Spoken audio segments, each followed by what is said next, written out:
Welcome back. Security on the South African borders once again came under the spotlight in Parliament.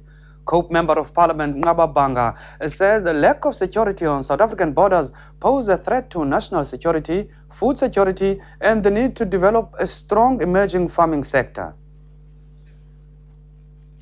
That the Minister of Defense last week admitted in this House that her department have no capacity to secure borders of our country. The serious implication of her admission, Speaker, should, however, be more closely scrutinized, since the inability of the Defence Force to secure our boundaries has a major impact on national security, food security, and the need for developing a strong emerging farmer sector in South Africa. Speaker, a recent site visit to Kosi Bay border post revealed that border control is in shambles in this country, since a glaring gap in the fence right next to the control post.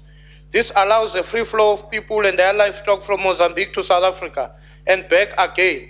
Free movement without any passport in the popular Gate 6 is a shock. More than 12 access gates are wide open. Our country is a country without a yard. A free flow of livestock carries the risk of growing foot and mouth diseases in poor farming communities, with implications for an export meat and products, and consequently declining income from trade and industry. Notwithstanding the outstanding gallant efforts by the Minister of Home Affairs to clean up border posts and clean out corrupt officials, it is clear that illegal immigrants are moving in and out of our country border posts freely, which does not mean it is free. Some are paying significant bribes to do that. Speaker, it is clear that we will never root out foot and mouth disease and stop illegal trade, even human trafficking, if Defence Force is not capacitated to do their work. It seems that ordinary South Africans who survive out of livestock and agriculture... Honourable Member, your time has expired. I rise to deal with the question that has to do with the Defence Minister who's not here.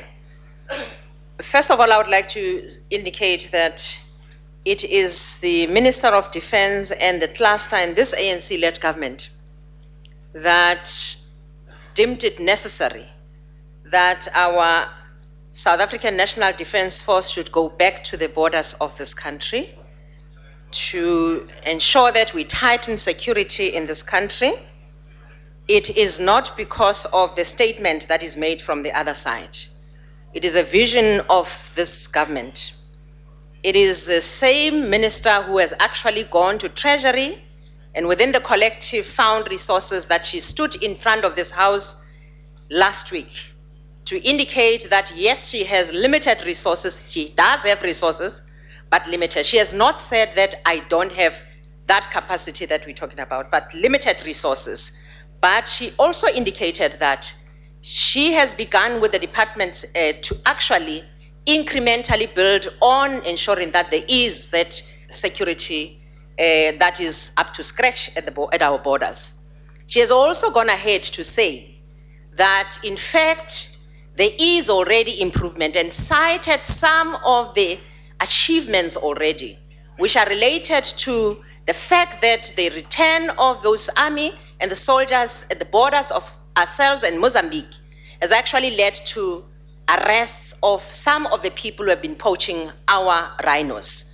So I just thought that honorable members should be aware of that and not come and mislead the House. Minister is moving towards that direction, and in fact also talking to Treasury within the collective to incrementally get those resources, because we do know that there are resources but they are limited, and in fact restructuring and going ahead to incrementally work on that challenge that we ourselves are aware of.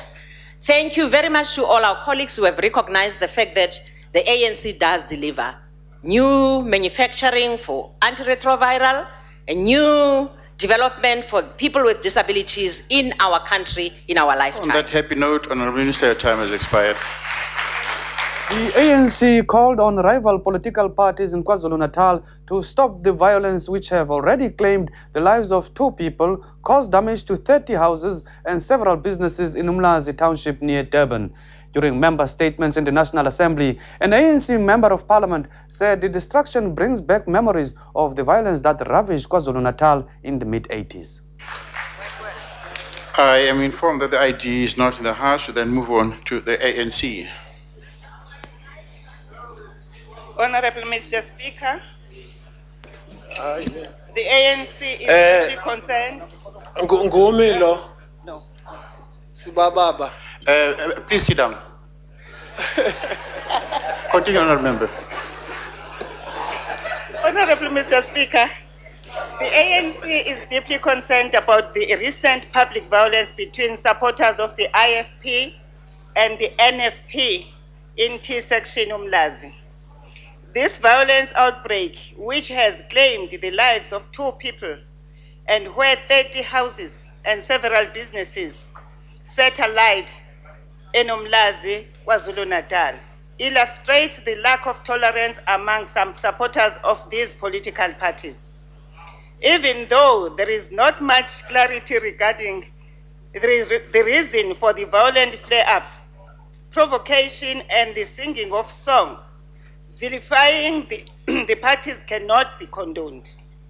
Such intolerance works against the kind of country we want to build and brings back visions of the violence which ravaged the province in the late 1980s. It is, however, encouraging seeing the 2 leaders of the political parties involved speaking to their supporters, denouncing the violence and calling for calm. The main challenge now is to deal with the damaged houses and displaced people. The ANC calls on the parties involved to end the violence and respect the views of their opponents. I thank you. It's time for a break. When we return, we'll bring you more statements from MPs and ministerial responses. Stay with us.